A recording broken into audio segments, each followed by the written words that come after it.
Are we recording? Hi there. This message was originally preached on Sunday, August the 30th at Lakeview Bible Church in Manheim. Unfortunately, we did not get the video portion recorded, but we did get the audio. And so for the next half hour or so, you'll be listening to the audio. You'll be seeing stills and slides that were projected behind me on the screen. You just won't be seeing me. So it's kind of like listening to the old-fashioned radio broadcast. I trust that the Lord will use this message to bless you, to encourage you, and even to challenge you. Thank you. We're in Isaiah chapter 6 this morning. You've heard the term, I'm sure, to miss the boat. You know, so-and-so missed the boat. Well, I did actually literally miss the boat. It was around Christmas time of 1971. My ship was at the naval base at Newport, Rhode Island. We were getting ready to deploy for a North Atlantic cruise. I had to go see the doctor for an issue I was having and found out that I needed minor surgery. And so I went into the hospital. The Navy had its own hospital right there in Newport. I went into the hospital and I was there for about a week. Today it would be outpatient surgery. You go in and come home the same day. But back then, even minor surgery took you a week to get out of the hospital. I got out of the hospital a week later and found out my ship was gone. It had deployed without me. And I couldn't understand that. Why didn't they wait for me? There was like, I think 1,250 men on the ship at the time, and it was a fully loaded guided missile cruiser. And so I guess they figured they could get away without me. But then I figured, you know, this isn't so bad. I'll just sit here and wait for them, and I'll watch TV and eat potato chips all day. And for some strange reason, the Navy didn't think that was a very good idea. And so they found another ship for me and said, you got orders cut for a new duty station, another ship. And I was hoping, I hope it's like right next door so that I can just stay here because I really liked it up there. I found out it was not quite next door. It was, anybody recognize that's the country that looks like a boot? What is that? Italy. That's where the ship was. The next slide here shows you the location.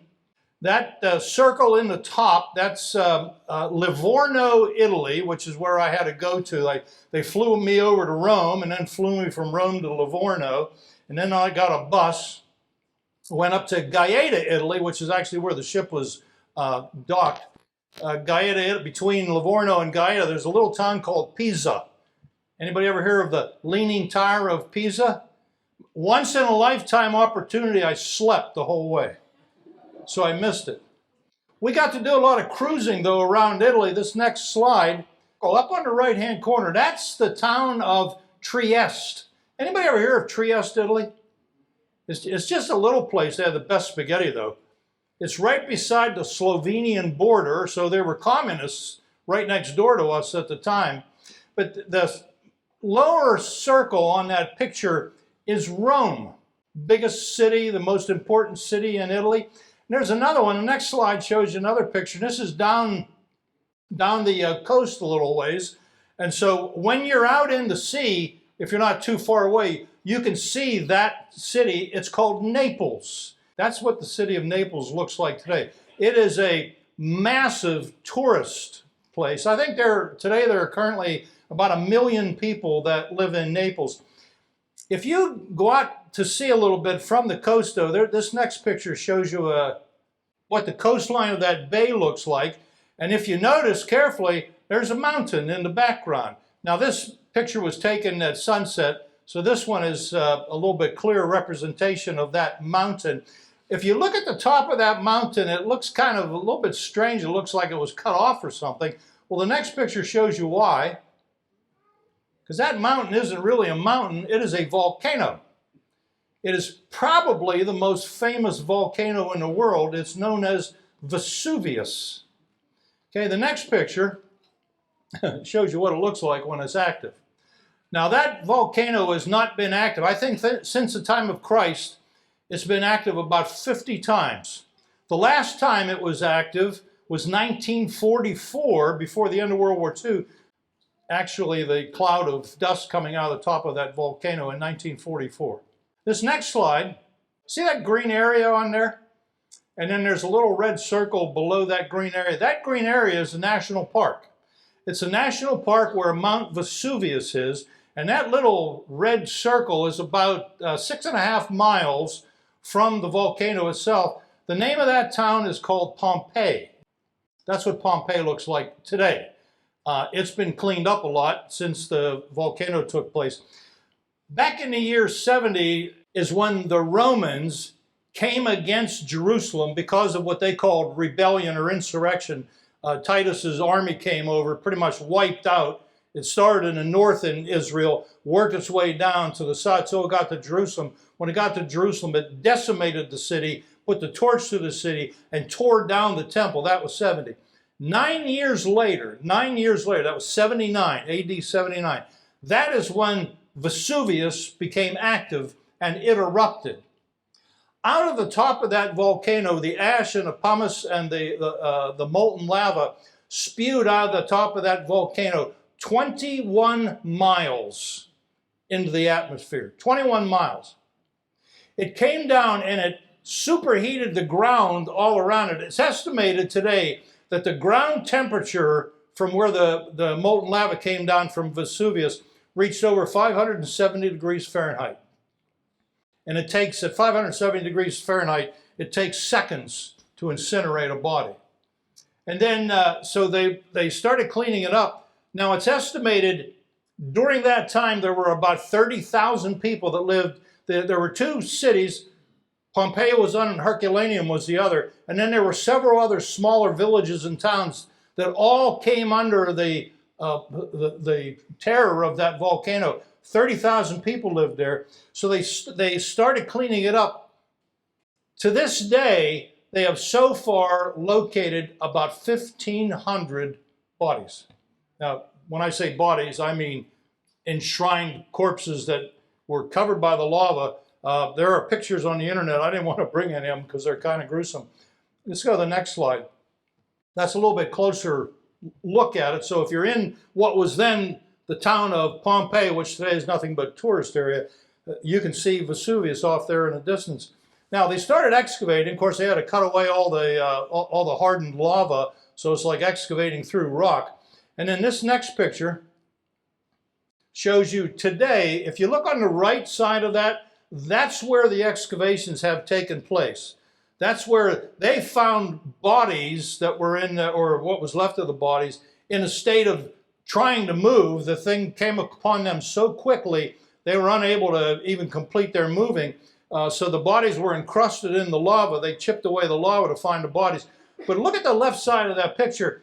That is the part of Pompeii that is still filled from 79 until today, that's still filled with volcanic rock that is solidified. They're not even a tenth of the way done getting through all of that stuff.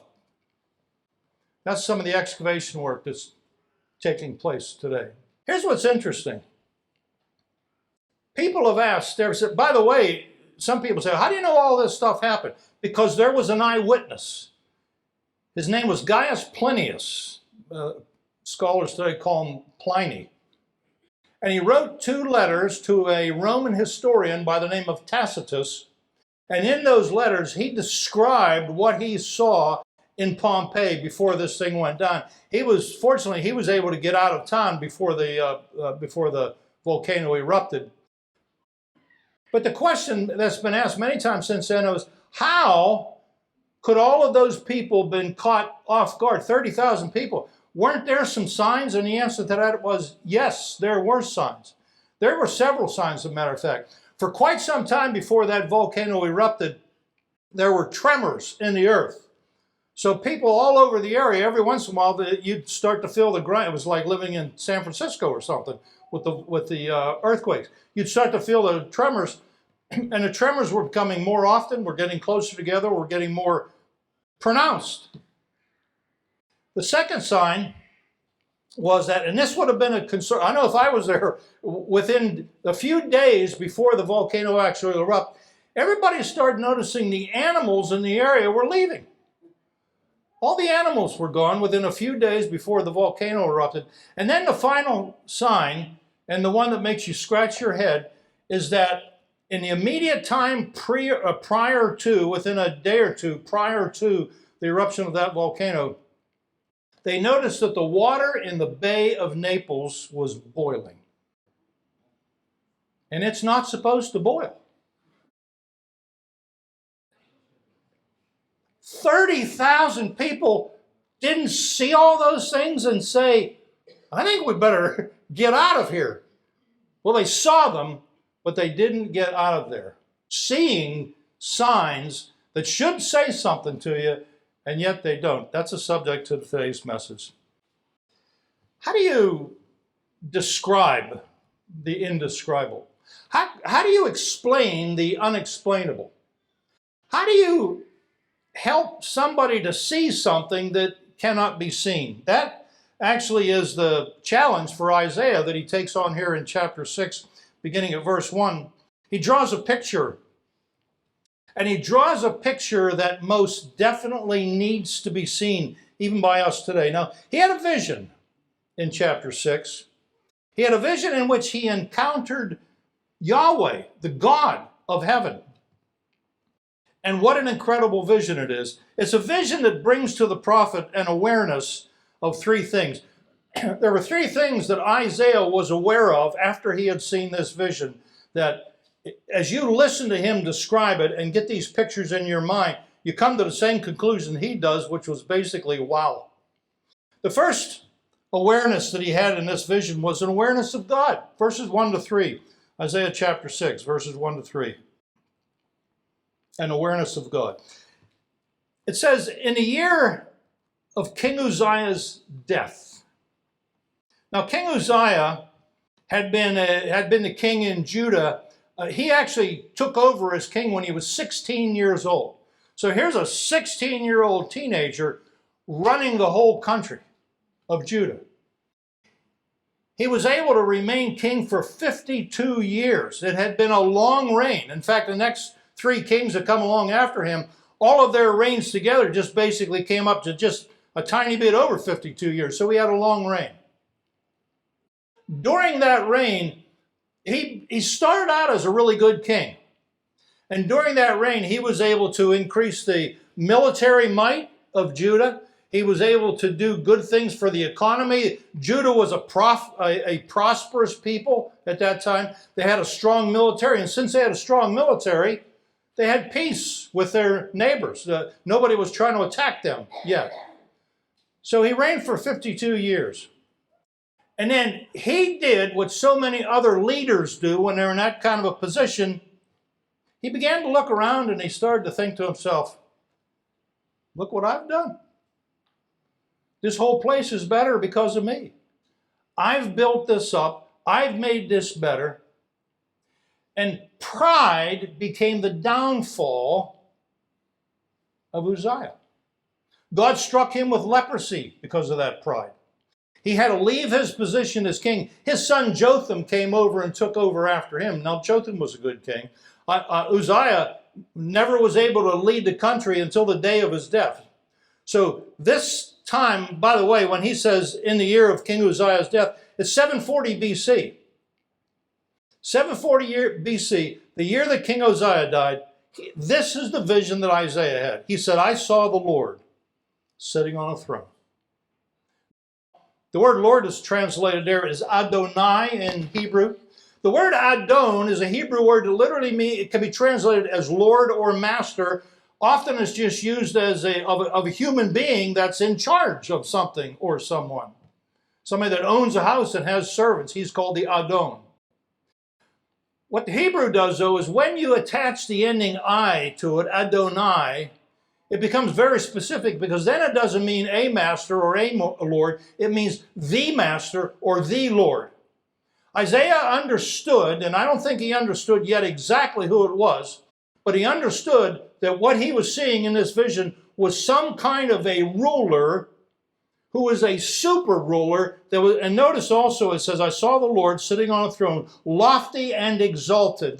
In his vision, this ruler was sitting on a throne, elevated, Maybe there were a set of steps going up to the throne, but he was elevated from ground level, which is where Isaiah was. He goes on in verse 1 and says, with the train of his robe filling the temple. The train of his robe. That word train doesn't refer to what we normally think of as a train. It really is, it's a hem. You see, in the ancient Near East, rulers always wore a robe. And you could tell when you looked at the ruler how big of a deal that ruler was by how long his robe was. Now, if his robe went all the way from his shoulders down to the ground level, that was a big deal. If his robe went beyond the ground level so that whenever he walked, some of it was trailing behind him, that was a bigger deal, which meant this ruler was bigger than most rulers. The ruler that Isaiah saw sitting on a throne, it says the train or the hem of his robe filled the temple. It was everywhere. Isaiah knew immediately, this is something huge. This isn't just any king or any ruler. This is something huge. And then he goes on, so he sees this ruler sitting on the throne. The hem of his gown is filling the word temple is a Hebrew word that means a temple or a palace, wherever they were. It was filling the whole place. And then he says in verse 2, seraphim stood above him. Seraphim stood above him. The word seraph is a Hebrew word that means burning. There was some kind of a creature that, and he doesn't really explain what this creature looked like totally, but there was some kind of a creature that what Isaiah saw when he looked at this creature was an appearance of a flame. This thing looked like it was on fire. Now here's what's interesting. Notice the word seraphim. It has an I am ending on it. In Hebrew, the I am ending indicates a plural. So instead of a seraph, a creature that looked like it was on fire, there were several seraphim, plural. He doesn't say how many. It could have been 2 or it could have been 20. He doesn't say how many. But the seraphim stood above him, meaning stood above the ruler. The word stood doesn't mean to stand up. It means to be located. So very likely they were in a hovering position above this ruler. He goes on and says each had 6 wings. So whatever this creature was, it was some kind of a creature with 6 wings. He says also with 2 he covered his face, with 2 he covered his feet, and with 2 he flew. 6 wings.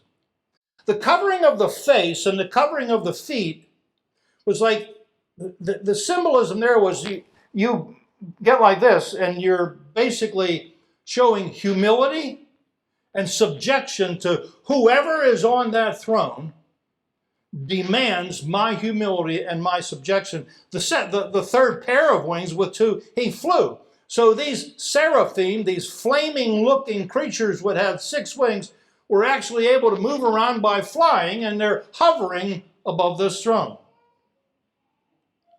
And then verse 3 says, and one, meaning one of the seraphim, and one called out to another. So there's one seraphim hollering something over to another, one seraph hollering something over to another seraph.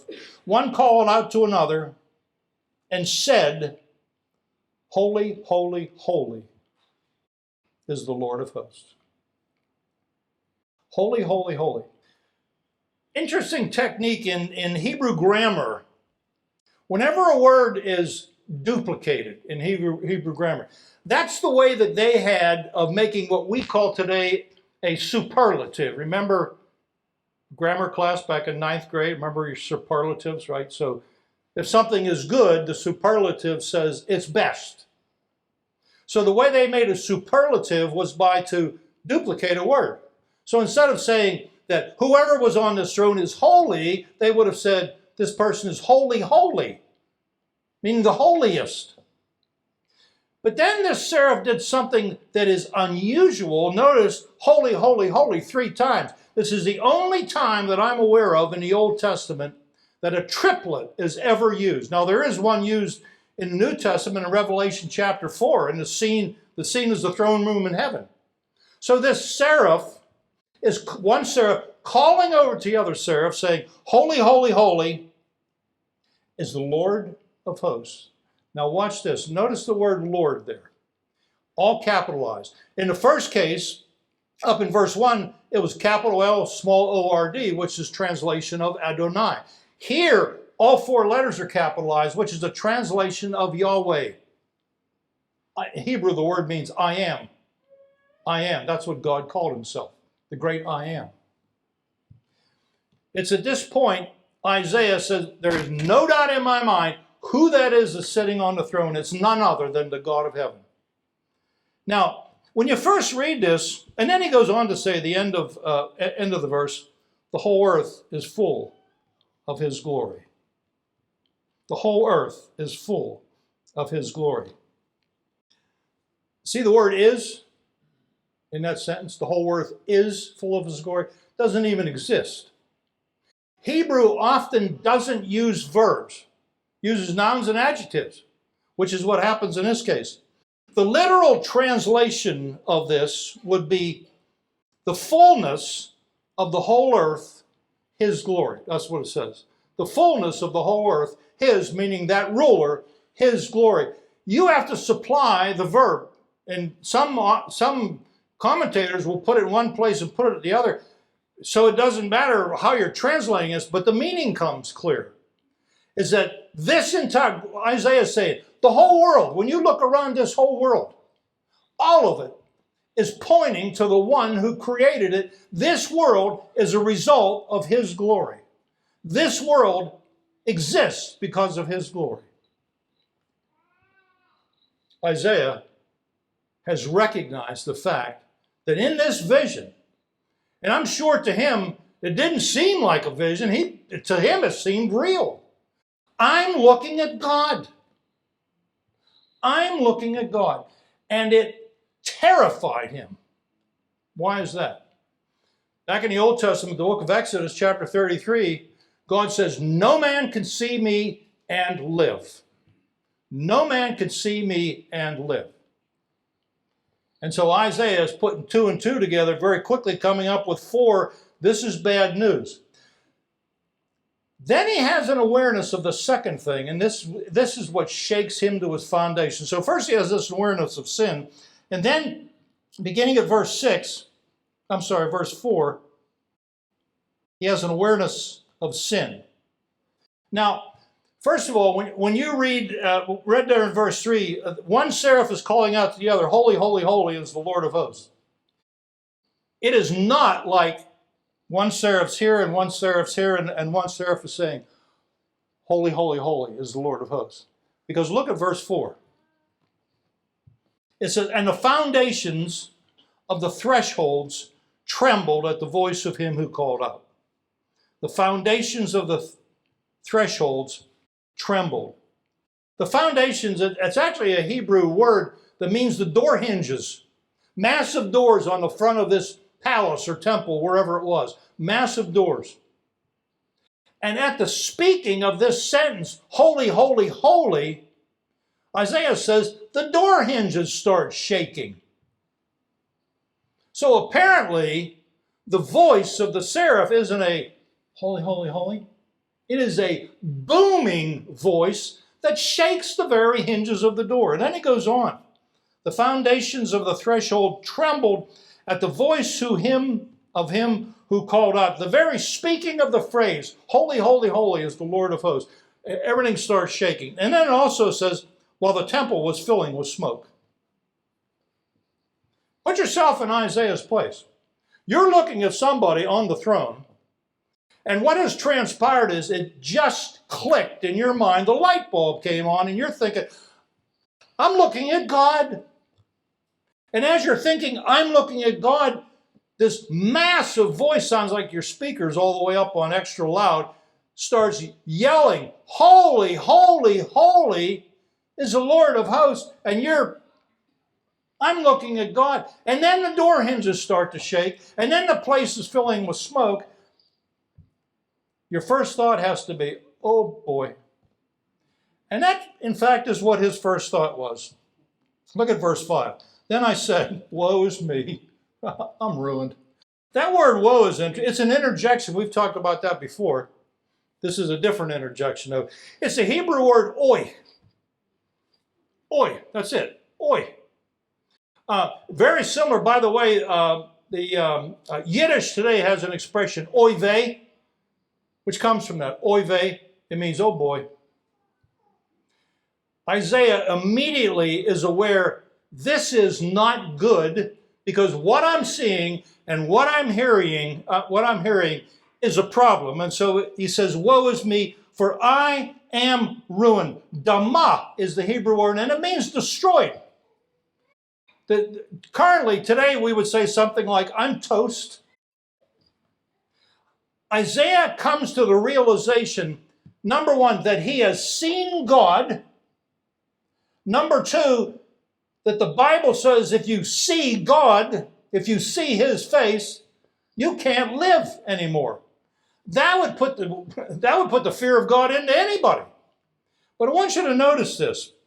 Woe is me, for I am ruined. And then he understands why he's ruined. He says this, because I am a man of unclean lips. Unclean is the Hebrew word, tamah. It means defiled or polluted. He was full of sin, and he knew it. He understood it. He recognized it. Even my lips are polluted. Even the things that I say are defiled, Isaiah thought. And then he goes beyond that. I'm a man of unclean lips, and I live among a people of unclean lips. Every one of us is defiled, polluted. And I live among a people of unclean lips. And here was the revelation at the end of verse 5. For my eyes have seen the King, the Lord of hosts. Isaiah had a conflict within himself, and here's what it is. Do you consider yourself to be a good person? I hear that all the time, You think you're a good person? And most of the answer is, yeah, I'm not too bad. By the way, that's the wrong answer. You know what happens, though? When we evaluate ourselves, you know what we do? We compare ourselves to other people. Look, I know I'm not perfect, but I'm no worse than he is. I'm no worse than she is, right? We compare ourselves to each other. Isaiah didn't have that luxury here. He was put in a position when he recognized who he was looking at, and he was comparing himself to the holy God who created this universe. And he says, I'm toast. I'm polluted with sin. It's so easy for us to look at one another. We evaluate each other. That person is, well, I'm here, and that person is, he's a little bit below me. She's a little bit below me. Because I know some of the things that he says, and I never say those things. Or we look at somebody else, the pastor. Oh, he's up here. He's perfect. I heard a story one time about a pastor who was out driving a car, and he pulled up to a traffic light. The light was red. Somebody was in front of him. He's waiting to go somewhere, and he was in a hurry. Most pastors are in a hurry whenever we go anywhere. If we go to Home Depot, we're in a hurry. And a traffic light turned green. But whoever was in the car in front of him didn't realize that. That ever happened to you? Traffic light turned green, the car didn't move, and the pastor is thinking, what color of green are you waiting for? And he honks his horn. I'm sure a few seconds went by. He honks his horn and goes like that. The person who was looking in the rearview mirror turned around. And the pastor recognized that guy is in my congregation. He never quite looked at the pastor the same way again. The problem that we have is we compare ourselves with one another. Well, I know I'm not perfect, but I'm better than him, and I'm not quite as good as him.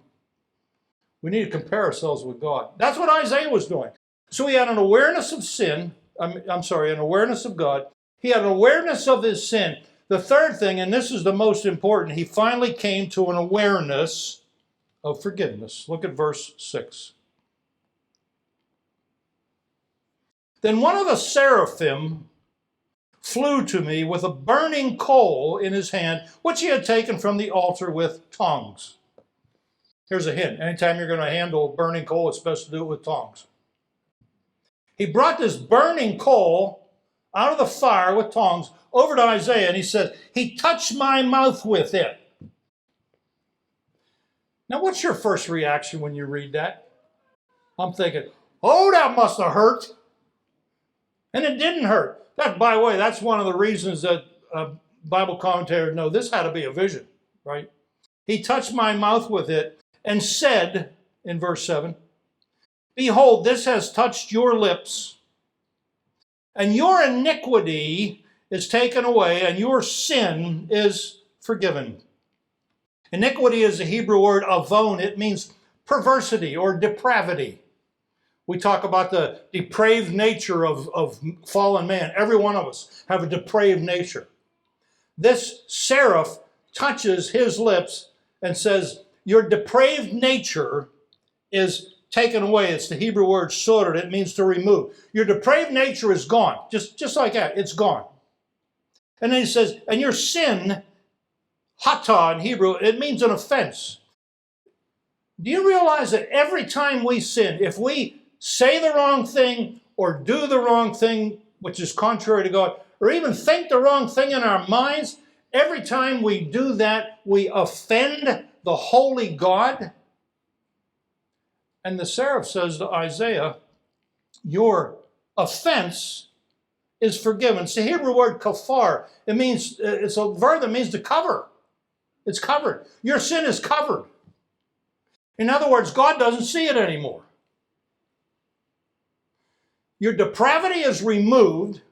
Your offense against God is covered over so that he doesn't even see it anymore. Put yourself in Isaiah's place. And you see this vision. And you hear these words. Now let me show you something here, because this is where it gets exciting. New Testament, John chapter 12. In the New Testament, in John chapter 12, Jesus is doing what he always did. A whole bunch of people had gathered around, and he had performed signs and miracles. People gathered around him. He's teaching them. And he says several things. And beginning of verse 36, we're going to kind of jump into the middle of the conversation. Beginning of verse 36, Jesus says, while you have the light, and he's talking about himself, of course, while you have the light, believe in the light so that you may become sons of light. And then John says, these things Jesus spoke, and he went away and hid himself from them. He took some private time. Verse 37, but though he had performed so many signs before them, yet they were not believing in him. Can't even begin to understand. How could you stand there, listen to Christ, watch him perform these miraculous things, and walk away and say, hey, I don't know if that's a real deal or not. They didn't believe in him. And then John goes on, verse 38. This was to fulfill the word of Isaiah the prophet, which he spoke, Lord, who has believed our report, to whom has the arm of the Lord been revealed? Now that's a quote from Isaiah 53. We'll get to that maybe in a couple of years.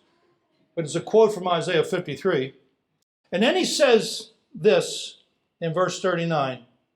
For this reason they could not believe. For Isaiah said again, verse 40, he has blinded their eyes and hardened their hearts so that they would not see him with their eyes and perceive them with their heart and be converted and heal them. Now that's actually kind of a loose quote from verse 10, which is, we'll get to that next week. It's just a couple verses later than where we're at here. But here's the kicker. Look at verse 41. These things Isaiah said because he saw, now watch this, his glory, and he spoke of him. Isaiah didn't know it 700 years before Christ. The ruler that he was seeing sitting on that throne, that was a vision, not just a vision of God, it was a vision of Jesus Christ. 700 years before Christ came to this world. John says in the 12th chapter, hello, remember what Isaiah saw? Remember who Isaiah saw? He was seeing Jesus. The only one that can forgive sin. Back in Isaiah's day, his sin was forgiven, proclamation of the seraphim. The only one that can forgive sin is Jesus Christ.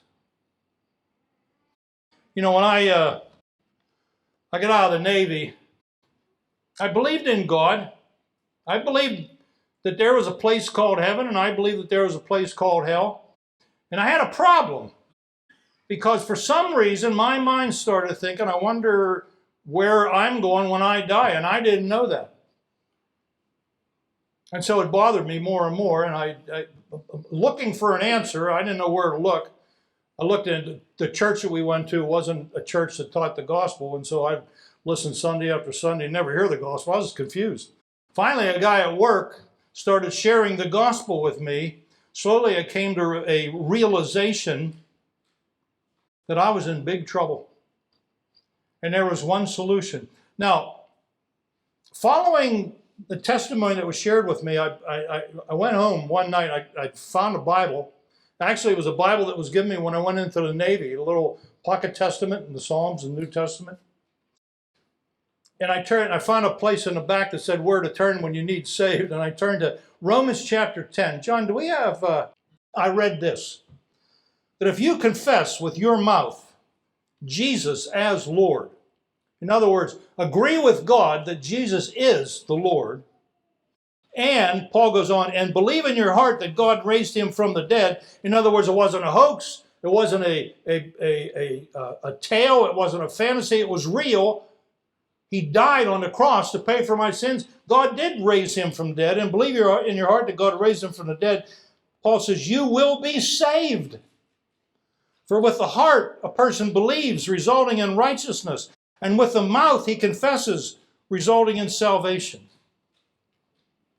I was 25 years old and I accepted Christ as my Savior. What an amazing thing. You know, back in AD 79, thousands of people at the foot of Mount Vesuvius perished because they had eyes that couldn't see. They saw things that they should have noticed, and they never noticed them. They had eyes that couldn't see. They refused to see the signs of impending doom. And you know what's interesting? We all, every week, come in contact with people that are right now perishing. But they can't see that. I mean, how can they see, really, if no one points it out to them? Someone has to point it out to them. Maybe today or tomorrow, you may be the someone that God puts in that person's path to point out Jesus to them. I've issued a challenge the last 2 weeks. Let me repeat it again today. Pray to God. Ask him today, sometime, Lord, this next week, give me an opportunity to talk about Christ to somebody. Wherever I'm talking, whoever I'm talking to, whether it's in the store or my neighbor or even a family member, bring along something in the conversation that allows me to say something about Jesus Christ. You may be the someone that God puts in that person's path this week. Let's pray together.